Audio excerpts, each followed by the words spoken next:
Sehingga keimanan seseorang itu tidak sah ketika dia tidak beriman dengan takdir. Bismillah, Drabanian Stars.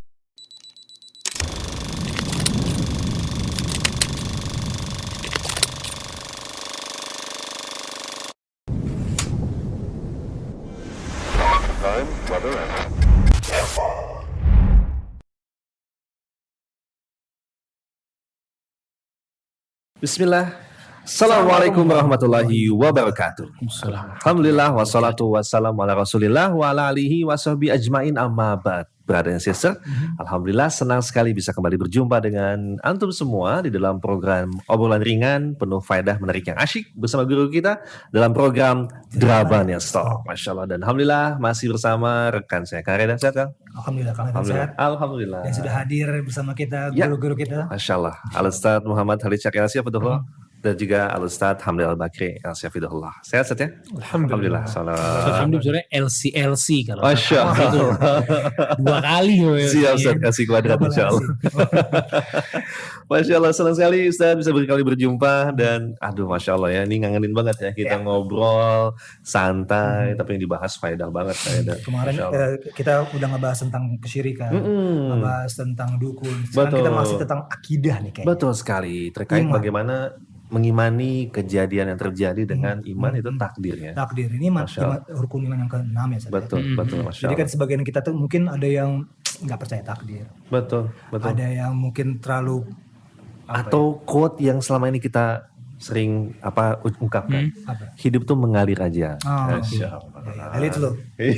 Let it flow. Seolah-olah tuh nggak ada yang nggak ada usaha dan sebagainya, udah ngalir aja. Manusia nggak punya ini Ustaz, jadi kita nggak punya kehendak atau gimana, jadi udah nggak ada pilihan. Nggak ada pilihan. Tapi menariknya adalah ini masuk ke dalam bagian rukun iman Kang Eda. Iya, itu dia. Masya Allah ya. Rukun iman. Betul sekali. Baik teman-teman sekalian, kita akan membahas hal ini bersama dengan Ustadz. Seperti biasa, jangan lupa untuk like, follow, and share. Sekiranya antum merasakan ini bermanfaat, silakan disebarkan. Insya Allah. Kalau di share mudah-mudahan dapat jariah dan ada undangan. Betul sekali. Ada di Instagram. Betul. YouTube dan juga Spotify. Silakan ya. Dan juga terbuka kesempatan buat antum semua untuk mensupport kegiatan kita, mungkin dengan like, dengan share, dan juga bisa mensupport operasional dakwah kita di nomor yang telah disediakan ya. Masya Allah. Baik, Ustadz. Langsung Kang. Ya, kita akan langsung saya menuju kepada Ustadz terkait nih. Karena nggak terasa nih ya, udah hampir setahun kita menjalani masa pandemi ini ya, Masya Allah ya. Betul. Kemudian juga banyak yang menyikapinya dengan optimis Ustadz. Ada yang berusaha bertahan, kemudian juga dengan segala macam situasi sulit. Ada yang bosan. Betul, belum pandemi masih berlangsung, bencana di mana-mana. Gitu ya Ustadz ya, alhamdulillah Masya Allah. Banjir, gunung berapi, kemudian juga banyak lagi ya. Ini harus disikapi dengan betul sekali. Dan menariknya adalah musibah kejadiannya itu sama, tapi sikap orang ini berbeda-beda. Itu dia. Nah, Ustadz, kita ingin ada yang bersikap pasrah, ada ikutin aja bagaimana keadaannya. Ada yang berusaha untuk bahkan yang paling sedih menyalahkan keadaan. Mending keadaan doang, menyalahkan takdir dan menyalahkan Allah gitu Ustadz ya. Mungkin ini menarik untuk kita bahas di waktu yang singkat ini, tapi mudah-mudahan kita akan mendapatkan banyak faedah. Ustadz, mungkin bisa diawali, apa sih yang dimaksud dengan takdir dalam Islam ini, Ustadz Hamdi? Tafadhol. Baik. Bismillah, alhamdulillah, wassalatu wassalamu ala rasulillah wa ala alihi wa ashabihi wa mawalah, wa la hawla wa la quwata illa billah ma ba'd. Takdir yang dijelaskan oleh para ulama artinya adalah ketetapan Allah untuk segala sesuatu yang terjadi berdasarkan ilmu dan hikmah Allah yang maha sempurna. Sehingga ini adalah arti dari takdir. Apa? Ketetapan Allah untuk segala sesuatu yang terjadi berdasarkan ilmu dan hikmah Allah yang maha sempurna. Allah subhanahu wa ta'ala berfirman dalam surat Al-Qamar ayat 49, Inna kulla syai'in khalaqnahu biqadar. Sesungguhnya segala sesuatu kami ciptakan dengan takdir. Dan para ulama menjelaskan bahwa beriman dengan takdir adalah dengan mengimani 4 perkara. Yang pertama, mengimani tentang ilmu Allah. Yang kedua, penulisan Allah. Yang ketiga, kehendak Allah. dan yang keempat adalah penciptaan Allah. 4 hal ini biasa disebut oleh para ulama dengan maratibul qadar. Maratibul qadar. Sehingga ini adalah inti dari beriman kepada takdir. Tweet. Ya. Dan Ana akan menjelaskan satu persatu beserta dalilnya. Yang pertama adalah meyakini bahwa Allah Subhanahu wa taala mengetahui segala sesuatu tanpa batasan. Tentang ilmu Allah. Ya. Kemudian yang kedua, meyakini bahwa Allah menuliskan segala sesuatu yang terjadi di dalam Lauhul Mahfuz. Ya. Sehingga yang pertama dan yang kedua ini, ilmu Allah dan penulisan Allah ini dijelaskan oleh Allah Subhanahu wa taala dalam surat Al-Hajj ayat 70. Allah Subhanahu wa taala berfirman, "Alam ta'lam annallaha ya'lamu ma fis sama'i wal ardh. Inna dzalika fi kitab, inna dzalika 'ala Allahi yasir." Tidakkah engkau mengetahui bahwa Allah Subhanahu wa taala mengetahui tentang seluruh yang ada di langit dan di bumi. Ini ilmu Allah. Inna dzalika fi kitab. Sesungguhnya itu semua tercantum dalam sebuah kitab. Maksudnya Lauhul Mahfuz. Inna dzalika 'ala Allahi yasir. Sesungguhnya hal tersebut mudah bagi Allah Azza wa Jalla. Ya. Dan banyak dalil yang menjelaskan tentang hal ini. Ya, di antaranya adalah hadis Nabi sallallahu alaihi wasallam ketika Nabi sallallahu alaihi wasallam bersabda, "Inna awwala ma khalaqallahu al-qalam faqala lahu uktub." Qala, "Rabbi wa madza aktub?" Qala, "Uktub maqadira kulli syai'in hatta taqum as-sa'ah." Kata Nabi sallallahu alaihi wasallam, pertama kali Allah Subhanahu wa taala menciptakan pena, Allah mengatakan kepada pena, "Tulislah." Maka pena bertanya, "Wahai Tuhanku, apa yang harus aku tulis?" Maka Allah mengatakan, "Uktub," ya tulislah takdir segala sesuatu sampai hari kiamat. Masya Allah. Itu bisa bayangkan ya. Jadi seluruh takdir Masya Allah. itu sudah dituliskan oleh Allah Subhanahu wa taala Dari awal hingga akhir nanti ya. sampai hari kiamat. Masya Allah. Dan penulisan itu terjadi kapan? Terjadi jauh-jauh sebelum diciptakannya langit dan bumi. Kata Nabi sallallahu alaihi wasallam, "Kataballahu maqadiral khalaiq qabla an yakhluqas samawati wal ard bi 50 alf sanah." Allah Subhanahu wa taala menuliskan takdir seluruh makhluk 50.000 tahun sebelum diciptakannya langit dan bumi. Ya, jadi semuanya itu sudah tertulis dan tercatat. Ya. Maka ini adalah yang pertama dan yang kedua. Kemudian yang ketiga adalah kehendak Allah, yaitu meyakini bahwa segala sesuatu yang terjadi adalah berdasarkan kehendak Allah. Ya, Allah Subhanahu wa taala berfirman dalam Al-Qur'an, "Wa ma tasyauna illa ayyasha Allahu rabbul alamin." Ya, tidaklah kalian dapat menghendaki sesuatu kecuali apabila dikehendaki oleh Allah, Tuhan alam semesta. Jadi segala sesuatu yang terjadi ini di bawah kehendak Allah Azza wa Jalla. Kemudian yang keempat yaitu penciptaan Allah, yaitu dengan meyakini bahwa segala sesuatu adalah ciptaan Allah. Allah Subhanahu wa taala berfirman, "Wallahu khalaqakum wa ma ta'malun." Ya, sesungguhnya dan Allah menciptakan kalian beserta apa yang kalian lakukan. Jadi ini adalah maratibul qadar. Ya, ini adalah 4 perkara yang wajib diyakini yang berkaitan dengan takdir. Syekh Muhammad bin Shalih Al-Utsaimin mengatakan, "Fa idza amana al-insan bihadhil umur faqad amana bil qadari imanan sahihan." Barang siapa yang beriman dengan 4 perkara ini, maka ia telah beriman kepada takdir dengan benar. Masya Allah. Ya. Masya Allah. Jadi ini adalah khulasah atau inti dari beriman kepada takdir. Dan sebagaimana yang tadi antum sebut juga bahwa takdir merupakan iman yang rukun iman yang ke-6, ya. Sehingga keimanan seseorang itu tidak sah ketika dia tidak beriman dengan takdir. Masya Allah. Oleh karena itu dalam sebuah hadis Nabi Shallallahu Alaihi Wasallam bersabda, "La yu'minu 'abdun hatta yu'mina bil qadari khairihi wa syarrihi minallah." Tidak beriman seorang hamba sampai dia beriman kepada takdir yang baik dan buruk, bahwa itu semua datangnya dari Allah. Wa hatta ya'lama annama asabahu lam yakun liyukhti'ah wa annama akhta'ahu lam yakun liyusibah. Dan dia meyakini bahwasanya yang mengenainya tidak akan luput darinya, dan yang luput darinya tidak akan pernah mengenainya. Masya Allah. Ya sehingga ini adalah konsep takdir. Ya. Dan sebagian salaf mengatakan bahwa takdir itu adalah qudratullah. Takdir adalah kekuasaannya Allah. Ya, antum bisa bayangkan takdir ini satu hal yang sangat besar. Ya, sangat besar. Ya, semua ketetapan kita itu adalah takdir dari Allah. Ya, makanya sebagian ulama menjelaskan bahwa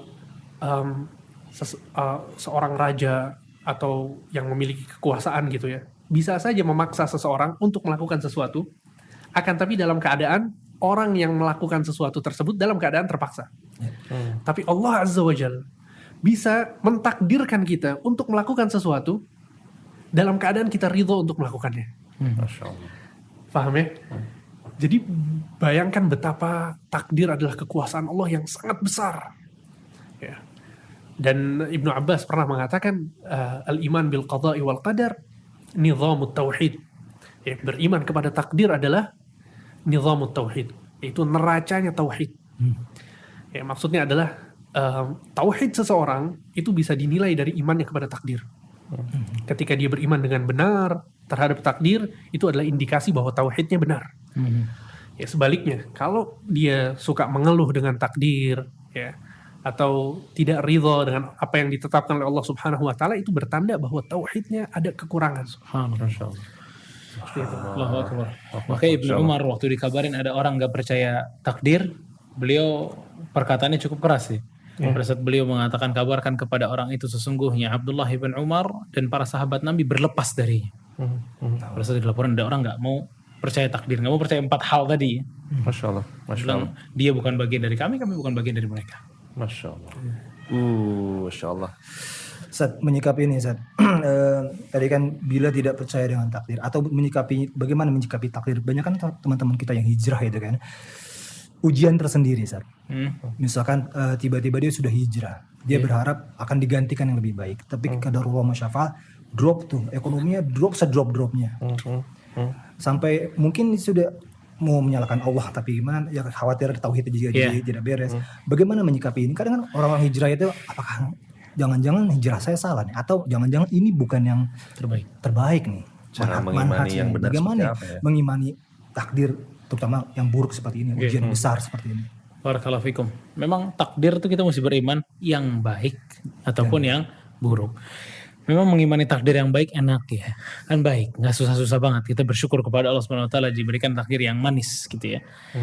Tapi pada saat kita ditimpakan takdir yang pahit, peristiwa-peristiwa yang pahit, Al-Imam Ibnul Qayyim rahimahullahu taala, beliau mengatakan ada 6 tips dalam masalah hal itu. Yang pertama adalah kita memandang bahwa takdir itu kita pandang dengan kacamata tauhid.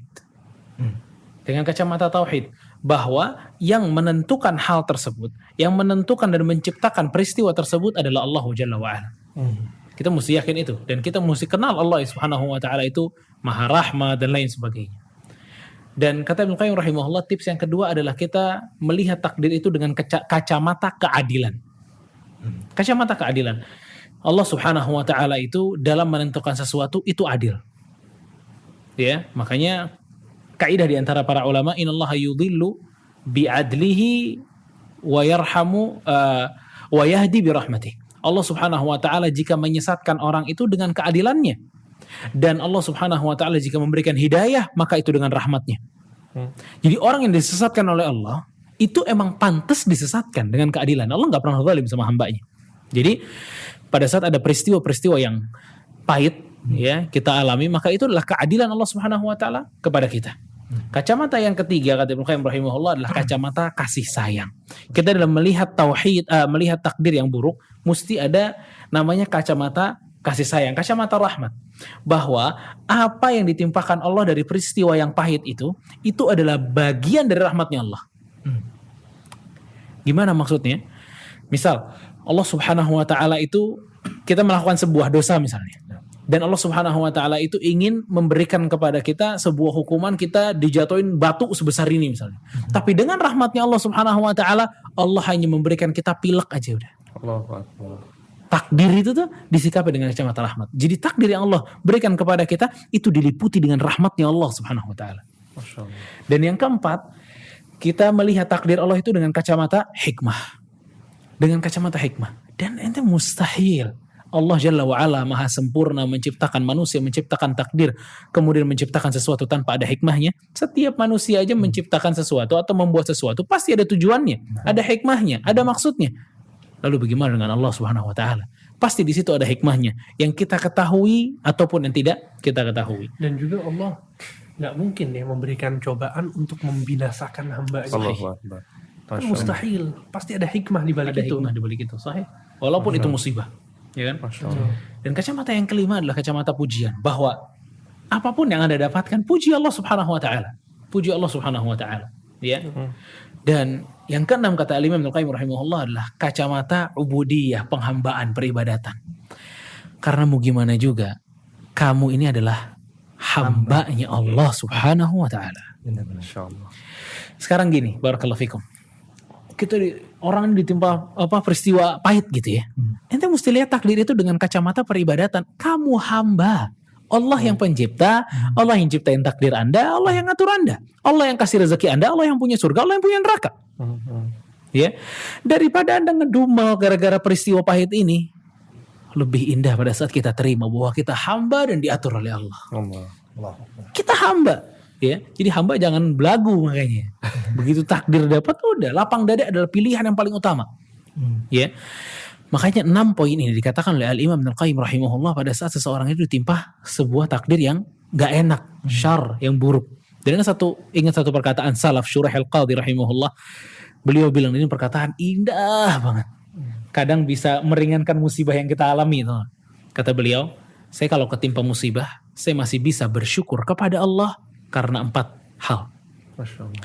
Dia bilang, pertama, saya bisa bersyukur kepada Allah karena musibah yang Allah berikan tidak lebih besar daripada ini. Jadi bisa aja kan Allah memberikan musibah yang lebih besar, tapi enggak, makanya saya bersyukur. Yang kedua kata beliau, saya bisa bersyukur kepada Allah karena Allah memberikan saya kesabaran yang dengan itu saya mendapatkan pahala sabar dari ujian. Yang ketiga, saya bisa bersyukur kepada Allah dengan peristiwa ini pada saat Allah memberikan taufik kepada saya untuk mengatakan inna lillahi wa inna ilaihi raji'un. Yang dengan itu saya dapat pahala dengan kalimat itu. Dan kata beliau yang keempat, saya memuji Allah Subhanahu wa taala karena peristiwa ini atau musibah ini tidak terjadi pada agama saya. Subhanallah. Karena musibah yang terberat dan terburuk adalah pada saat musibah itu menimpa agama seseorang. Ya kan? Pada saat bukan agama yang kena musibah, maka beliau mengatakan apa? Saya masih bisa bersyukur karena bukan agama saya yang kena musibah. Itu ultim. Jadi dalam keadaan kena musibah pun dia bersyukur. Karena ada 4. Iya. Masya Itu Allah. sebenarnya tetap aja gitu loh. Dalam peristiwa pahit yang kita alami, di situ pasti ada pintu-pintu yang bisa kita memuji Allah Subhanahu wa taala. Enggak mungkin enggak. Masya Allah. Apapun itu keadaan. Masya Allah. Dan mungkin salah satunya hatta tertusuk duri menghapuskan dosa. Subhanallah. Apalagi yang besar-besar gitu. Apalagi yang besar-besar, bener banget. Masya Allah. Karet ini daging. Dan kalau daging itu kan butuh waktu untuk ngunyahnya ya, Masya Allah ya. Tapi Masya Allah setelah dikunyah tuh zen, nikmat banget kan. Allahu Akbar. Kan di bab takdir tadi kan kita coba nge-flashback tentang pandemi COVID yang berlangsung. Oh, iya. Kemudian juga kita nggak bisa kajian seperti biasanya dan sebagainya. Banyak sekali hikmah yang baru terbuka setelah sekian lama gitu dan sebagainya. Bagaimana mungkin waktu atau begitu padat tapi waktu dengan keluarga lebih banyak gitu ya, Masya Allah ya. Banyak Tapi kan hikmahnya. iya, tapi ternyata butuh waktu. Cuman ya ala kuliah deh, dulu awal-awal mungkin kurang ilmu, banyak menyalahkan keadaan saat ya. Tetapi Masya Allah, Masya Allah. Nah, ini satu mohon izin Zat, terkait tadi ya, bagaimana ujiannya sama menimpa, tapi bagaimana sikap seorang itu berbeda-beda ya Zat ya. Tadi kembali yang sempat dimention di awal terkait bagaimana menyikapi antara tawakal, ikhtiar dan juga ridho terhadap takdir saja. Misal ada orang yang ia berikhtiar misalnya kan dengan alasan kerjaan kah atau dakwah kah, meninggalkan keluarga di rumah. Mungkin terlalu tawakal kan. Ya, dengan alasan Beneran atau orang tawakal? nah, dengan alasan tenang deh. Nanti juga Ada takdir Allah yang terbaik, Allah pasti jamin rezekinya gitu. Tapi ninggalin nafkah tuh enggak gitu. Jadi ninggalin keluarganya Iya, dengan betul. alasan nanti takdir Allah yang akan Nanti Allah yang jaga. Allah akan menjaga, Allah akan menantikan yang terbaik karena saya pun melakukan yang baik gitu dan sebagainya. Tapi sebabnya nggak ditempuh gitu. atau mungkin dengan kondisi seperti sekarang sudah jelas bahwa Ya nanti kalau dapat COVID ya COVID. Ya, Jadi betul. tidak ada tawakal untuk misalkan Tidak ada ikhtiar, berikhtiar, usaha, usaha untuk sebagainya. protokol dan lain-lain. ini kan antara bersandar kepada takdir aja udah. betul, Itu aja udah. betul Ustaz. Mohon bisa kasih tanggapan Iya. Ustaz, terkait fenomena ini. Ustaz Ramli. Ada satu hal yang dibahas oleh para ulama. Mereka mengatakan satu permasalahan yang disebut dengan mudafa'atul qadar. Ya, yaitu menghindar dari sebuah takdir. Jadi para ulama menjelaskan bahwa ya seseorang, tadi antum sebutkan bahwa ya udahlah kalau kena COVID ya udah biarin takdir gitu kan. Para ulama menjelaskan kalau memang ya ada takdir buruk, takdir buruk yang menimpa kita, maka kita harus berusaha untuk menghindar dari takdir tersebut. Ya, dalam konteks ini ada riwayat yang disebutkan bahwa Umar bin Khattab pergi dari Madinah menuju Syam, negeri Syam. Sampai sana kemudian sebelum masuk ke negeri Syam bertemu dengan Abu Ubaidah Amir bin Jarrah, seorang sahabat yang mulia juga. Maka Abu Ubaidah mengkabarkan bahwa di Syam telah tersebar wabah taun. Dan wabah taun ini lebih parah daripada COVID-19 ya. Masya Allah. Dia tersebarnya sangat cepat dan sangat mematikan. Maka Umar ingin pergi kembali ke Madinah karena mendengar ada wabah di Syam. Maka Abu Ubaidah bin Jarrah mengatakan, wahai Umar, kenapa engkau atafirru min qadarillah? Apakah engkau lari dari takdir Allah? Maka apa kata Umar bin Khattab? Kata beliau, lau ghairuka ya Abu Ubaidah. Andai saja yang mengatakan ini selain engkau. Karena Umar tahu kedudukan Abu Ubaidah ini sangat luar biasa. Kemudian kata Umar, nafirru min qadarillah ila qadarillah. Kita lari dari takdir Allah menuju takdir yang lain. Ya maksudnya takdir Allah subhanahu wa ta'ala menurunkan wabah di Syam. Maka usaha kita untuk menjauh dari takdir Allah tersebut adalah pergi ke Madinah agar kita bisa selamat. Dan itu juga bagian dari takdir Allah. Nah, sama halnya dengan apa yang tadi antum sebutkan, contoh-contohnya ya. Jadi seseorang itu bukan berarti dia ridho sama takdir kemudian gak usaha sama sekali. Ya kalau bukan berarti ridho sama takdir kemudian kita malas-malasan tidak bekerja, ridho sama takdir kemudian kita tinggalin anak istri di rumah, gak usah cari nafkah. Kenapa? Takdir Allah, nanti Allah yang bantu. Ya bukan seperti itu caranya kita memahami takdir, bukan seperti itu caranya kita memahami tawakal. Nabi SAW pernah didatangi oleh seseorang, orang itu naik unta, kemudian turun dari untanya bertanya ke Nabi, ya Rasulullah, apakah aku biarkan seperti ini saja kemudian aku bertawakal, atau aku ikat kemudian aku bertawakal? Apa kata Nabi? I'qilha wa tawakkal. Ikat untamu kemudian bertawakal. Jadi sebetulnya tawakal itu nggak bisa dipisahkan dengan melakukan sebab. Nggak bisa sama sekali. Sebab harus tetap dilakukan. Sehingga dalam sebuah hadis yang sahih, Nabi SAW bersabda, perhatikan hadis ini baik-baik. Dan hadis ini adalah hadis yang agung yang menjelaskan tentang konsep tawakal. Kata Nabi SAW, "Lau annakum tatawakkaluna 'ala Allahi haqqa tawakkulih, la razaqakum kama yarzuqut tayr, taghdu khimasan wa taruhu bitana." Jika kalian bertawakal kepada Allah dengan sebenar-benarnya tawakal, maka Allah akan memberikan kalian rizki sebagaimana Allah memberikan rizki kepada burung. Lihat, Nabi SAW menjelaskan konsep tawakal dan dikaitkan dengan rizki. Soalnya biasanya urusan rizki ini yang paling masalah tawakalnya sangat erat sekali kaitannya dengan tawakal. Baik, kalau kita sempurna tawakal kita, Allah akan memberikan rizki kepada kita sebagaimana Allah memberikan rizki kepada burung. Coba lihat lanjutan hadisnya apa. Kata Nabi, taghdu khimasan. Burung itu keluar dari sangkarnya dalam keadaan perutnya kosong, wa taruhu bitanan, dan pulang di sore hari ke sangkarnya dalam keadaan perutnya kenyang. Ana tanya antum sekarang, burung ini cuma diem di sangkarnya supaya dapat rezeki? Keluar pagi hari. Dia keluar di pagi hari, pulang sore hari. Sore Ustaz ya? Nggak tengah malam sore hari. jadi bantahan orang yang itu tuh. Masya Allah. Jadi kerjanya sampai larut malam. Sore hari pulang ya? pulang, sore pulang. Jadi maksud Anda adalah bahwa ketika Nabi SAW menjelaskan konsep tawakal, Nabi mempermisalkannya dengan burung yang bekerja, gitu lah, yang berikhtiar, dia melakukan sebab.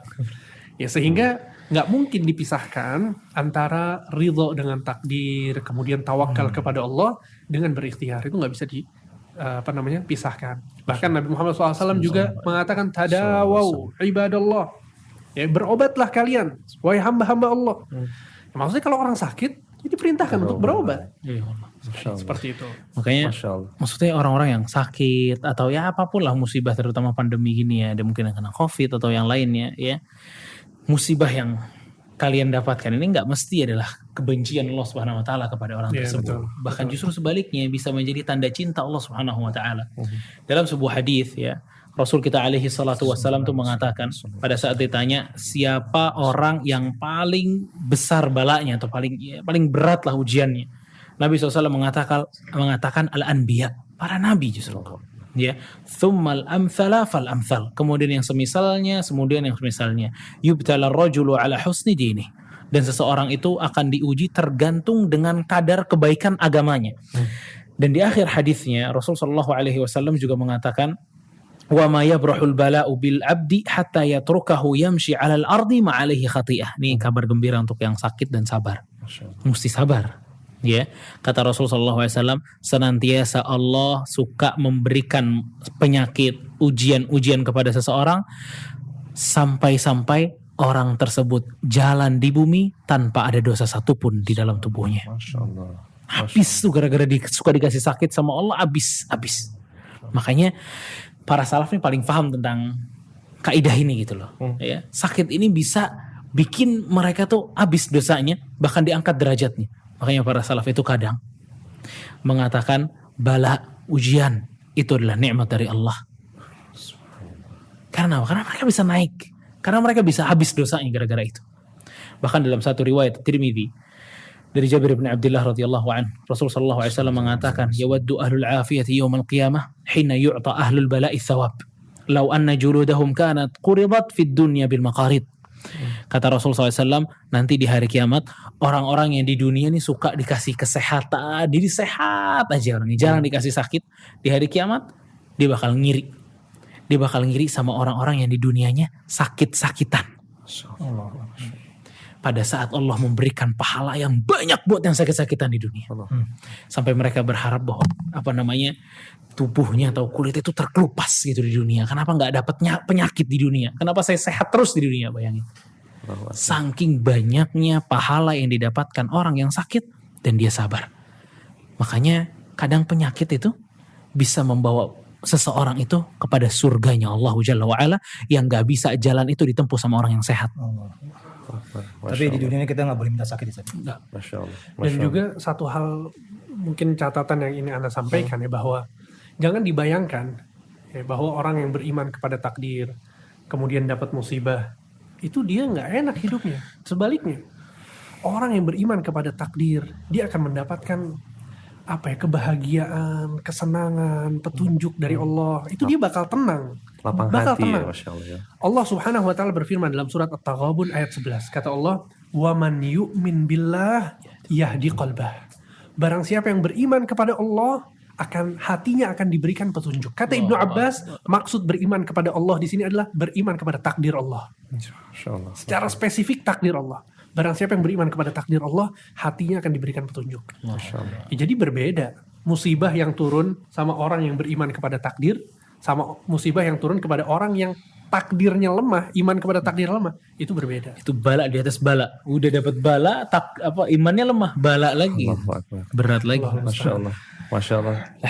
Dan alhamdulillah kita ini Insya ya, Allah. alhamdulillah Kang Alvin kita mukmin ya. Bersyukur dan bersabar itu ada. Betul.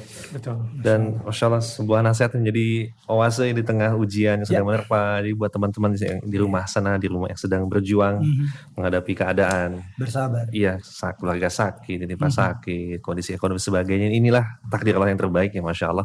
Dan banyak sekali hikmah dan kebaikan. Dan semoga apa yang kita diskusikan ini bermanfaat buat semua.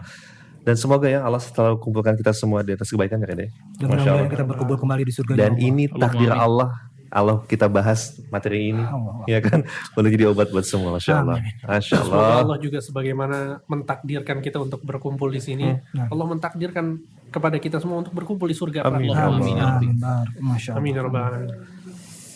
Amin ya Allah. Aduh, masya Allah. Semoga Allah wujudkan semua cita-cita kita. Masya Allah, Ustaz. Syukron, Ustaz. Jazakumullah khair. Masya Allah, terima kasih banyak sudah membahas materi ini. Aduh, masya Allah. Speechless banget, adem banget. Ya, sudah speechless, pengen berhenti ngomong, cuma sudah tugas nih, masya Allah. Masya Allah. Ustaz, jazakumullah khair, masya Allah. Dan terima kasih banyak kepada Ustaz dan semua teman-teman panitia. Ini sebuah kebaikan bersama semua, dan juga kepada antum semua yang telah mensupport. Terima kasih banyak, dan terkhusus buat yang telah mensupport wardrobe kita pada kali ini, masya Allah. Dan alhamdulillah akhirnya kita berempat seragam nih, masya Allah. Allah telah mentakdirkan. Masya Allah, alhamdulillah. Terima kasih banyak kepada Everman, masya Allah. Everman. Alhamdulillah. Masya Allah. Everman ini yang dipakai oleh Kang Alvin. Betul. Kang Eda juga pakai, Ustaz, alhamdulillah, Masya masya Allah.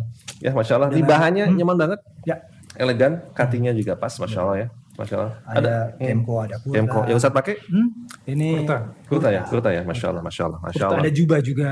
Oh, ada juga. Ada jubah juga. Zen, masya Allah. Ada yang buat akhwatnya juga sih sebenarnya. Cuma aku nggak mungkin juga kan pakai. Oh, iya, masya Allah. Next deh. Masya Allah. Next kita pajang aja Oh, itunya, duduknya, masya Allah. Karena ada program promo nggak? Oh iya, banyak Everman itu banyak promo. Kalau antum follow Everman Ya. official, Ya. insya Allah banyak promo. Ya. Kalau follow Ana juga, insya Allah Ana beli. Spesial banget, masya Allah. Silakan kepoin Instagramnya ya. Bisa online Bisa. atau offline juga. Offline ada Tanah Abang. Tanah Abang ya? Masya Allah, silakan untuk bisa dikepoin Instagramnya dan di order dan nantikan promonya. Dan kalau pengen tampil elegan, bisa buat kajian, bisa buat hangout, bisa pilih Everman. Masya Allah, jazakumullah khair Everman. Dan juga nih, masya Allah, tahu aja jam segini butuh kopi ya. Ya, tentunya. Masya Allah. Tunggu ya sore-sore. Masya Allah, terima kasih banyak kepada Bobidak Coffee. Masya Allah, Coffee. Masya Allah, Bobidak Coffee. Minuman kopi. Ustaz silakan Ustaz, sambil saya bacakan elusnya, Masya Allah. Bobidak Coffee, minuman kopi yang diracik khusus sehingga menciptakan rasa kopi yang khas Bobidak. Masya Allah, kopi creamy yang kental, enak dan nikmat. Masya Ada Allah. ukuran besar ya Kang, ada 600 mililiter. Iya dong, Masya Allah. 600 itu bisa buat rame-rame. 600, bisa rame-rame. Masya Allah. Ada ukuran sedangnya 250 dan 200 mililiter. Betul juga. Bisa buat sendiri-sendiri tapi berdua juga bisa sih. Oke, Kang Res. Dan juga ada yang 100 mili, Kang Res. Yes. Masya Allah. Dengan minimal order 25 Kentang, botol. Kentang banget. Buat anaknya, kalau bapaknya Enak. coba main nih. Iya, Masya Allah. Silakan bisa order buat acara-acara kondangan, resepsi buat kami resepsi. Siapa ya? Oke. Kemudian juga untuk yang acara keluarga juga boleh. Dan juga, ya Kang Res, ini silakan banyak variannya, Masya Allah. Hidup itu terkadang pahit ya, Masya Hidup Allah. itu seperti kopi. Ya. Kadang rasanya pahit. Pelengkapnya Bobidak Creamy Coffee. Nikmat kental kopinya. Masya Allah. Yuk langsung aja follow Instagramnya. Kudu seragam lu baru gini ya. Tadi sih nggak gitu doang. Tadi. Iya. Masya Allah. Silakan follow di @bobidak_coffee. Masya Allah. Cita rasa Bobidak Coffee disajikan khusus untuk menemani hari kamu semua. Masya Allah. Barakallahu fikum.